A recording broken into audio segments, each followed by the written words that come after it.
हरे कृष्ण। आज हम लोग फर्स्ट चैप्टर का थर्ड श्लोक करेंगे। हे आचार्य, पाटलिपुत्र की विशाल सेना को देखे, जिसके आपके बुद्धिमान शिष्य द्रुपद के पुत्र ने इतने कौशल से व्यवस्थित किया है। ये श्लोक कौन बोल रहा है? ये श्लोक दुर्योधन बोल रहा है अपने गुरु द्रोणाचार्य से। द्रोणाचार्य वो है जो दुर्योधन के साइड के सारे सेनाओं को मैनेज कर रहे, सारे सेनाओं को हैंडल कर रहे हैं। तो वो क्या करते हैं, वो अपने गुरु के पास जाते हैं और उनसे बोल रहे हैं कि देखिए, अपोजिट टीम को कौन मैनेज कर रहा है? द्रुपद के पुत्र। द्रुपद कौन है? द्रुपद वो है जिनसे द्रोणाचार्य जी का पर्सनल रिलेशन बहुत खराब था। तो द्रुपद उनसे बदला लेने के लिए एक बहुत बड़ा यज्ञ करते हैं, जिसके फलस्वरूप उन्हें एक पुत्र प्राप्त होता है जो कि उनसे बदला ले सके। और द्रुपद को भी कहीं ना कहीं पता था कि उसके पुत्र को सबसे बेस्ट युद्ध विद्या द्रोणाचार्य जी के सिवाय और कोई नहीं दे सकता। इसलिए वो क्या करते हैं, वो अपने पुत्र को द्रोणाचार्य जी के पास भेजते हैं ताकि अब उसके पुत्र को बेस्ट से बेस्ट विद्या मिल सके और वो उनको हरा सके। और जैसा कि आपको पता है, द्रोणाचार्य जी एक बहुत महान ब्राह्मण थे।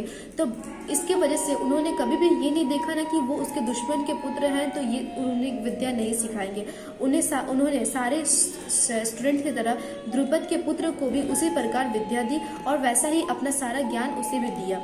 तो यहाँ पे दुर्योधन उन्हें समझा रहा है कि अगर आपको पता था कि वो आपके दुश्मन का पुत्र है तो आपको नहीं करना चाहिए था ना, आपको उसे ज्ञान नहीं देना चाहिए था। तो बेसिकली यहाँ पे दुर्योधन क्या कर रहा है, दुर्योधन अपने गुरु को ही टॉन्ट मार रहा है और उनको उस चीज में मार रहा है जो उसमें बहुत ज्यादा अच्छे हैं, बहुत ज्यादा अच्छे हैं। तो ये तो हमने देख लिया कि यहाँ पे क्या कर रहा है दुर्योधन। अब हमें यहाँ पे क्या दुर्योधन को नहीं करना चाहिए, पर वो ये चीज कर रहा है। अब हमें सीखना है कि दुर्योधन को बेसिकली करना क्या चाहिए था। यहाँ पे दुर्योधन के लिए बहुत बड़ा एडवांटेज था कि उसके टीम में कौन था, उसके टीम में स्वयं द्रोणाचार्य जैसे महान योद्धा थे जिन्होंने बहुत बड़े बड़े योद्धाओं को युद्ध सिखाया है।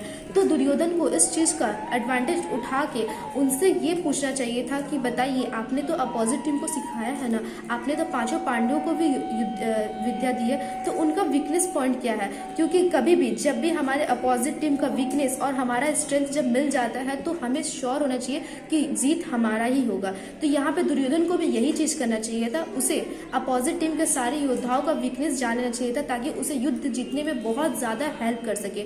वो ये ना करके बल्कि उन्हें टॉन्ट मार रहा है, उन्हें ये बोल रहा है कि आपको ये नहीं करना चाहिए था, आपको ये नहीं करना चाहिए था। और साथ ही साथ उन्हें ये भी समझाता है वो कि देखिए, विपरीत पक्ष में कौन है? आपके बहुत ही प्रिय शिष्य कृष्ण अर्जुन है, जो कि आपका बहुत ही प्रिय है, जिसका आपसे बहुत ही स्नेह है। तो आप उसको लेके कहीं भी ऐसा कोई डिसीजन मत ले लीजिएगा जो हमारे अगेंस्ट हो।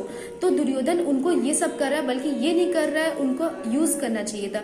उसके पास स्वयं वो स्टूडेंट से पढ़ा है, बट उसे ये नहीं समझ में आ रहा है कि उसके पास स्वयं उसके टीचर्स है जिसने सबको सिखाया है, उसके पास वो है, उसका वो बहुत अच्छे तरीके से यूज करके सबका वीकनेस जान के और उन सबको हरा सकता था, बट वो ये चीज नहीं कर रहा है। हमने ये तो समझ लिया श्लोक में कि क्या हो रहा है, क्या नहीं हो रहा है। अब मोस्ट इम्पॉर्टेंट चीज कि हम लोग हर एक श्लोक को अपने लाइफ में कैसे यूज करें।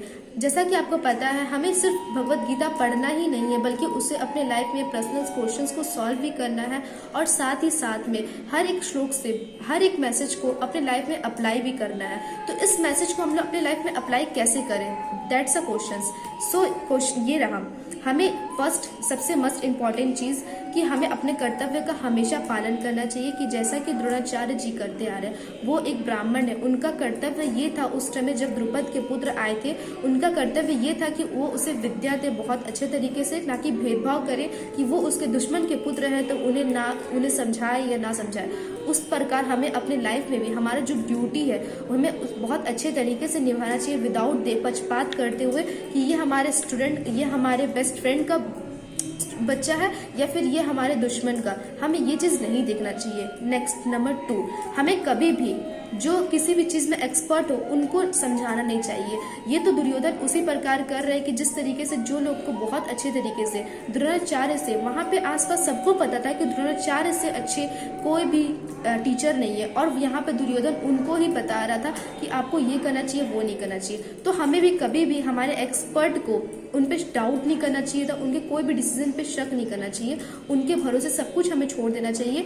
एक्सपर्ट को लाना चाहिए हमें अपने लाइफ में और उन पे छोड़ देना चाहिए, बस उन्हें सपोर्ट करना चाहिए, ना कि उनके ऊपर क्वेश्चंस करना चाहिए, ना कि उन्हें टोंट मारना चाहिए जिस प्रकार दुर्योधन टोंट मार रहा था द्रोणाचार्य जी को।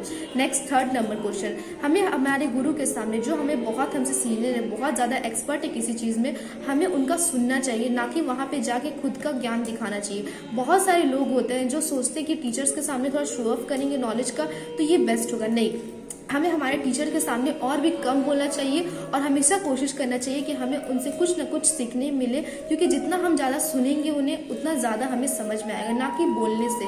बहुत सारे लोगों को लगता है कि बोलने से उन्हें सब कुछ समझ में आ जाएगा। नहीं, हमें उनका सुनना चाहिए और उनके नॉलेज को, हर एक पॉइंट को, हर एक जो अपने मतलब का, जो अपने काम का नॉलेज है, उनको हमें कैप्चर करना चाहिए।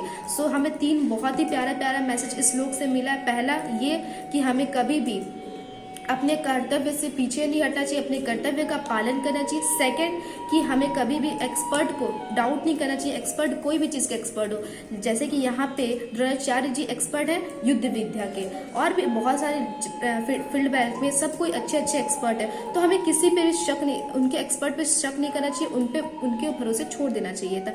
थर्ड कि हमें हमारे सीनियर, हमारे गुरु के सामने कभी भी अपना नॉलेज को शो नहीं करना चाहिए। अपने गुरु के सामने कोशिश करना चाहिए कि हम लोग बहुत कम बने, बल्कि हमें अपने गुरु के सामने मूर्ख दिखाना चाहिए। तो ये हमारा 3 बहुत मैसेज प्यारा जिसको अपने अपने लाइफ में अप्लाई कर सकते हैं। आई होप आपको इसका मैसेज बहुत क्लियर होगा। हरे कृष्णा।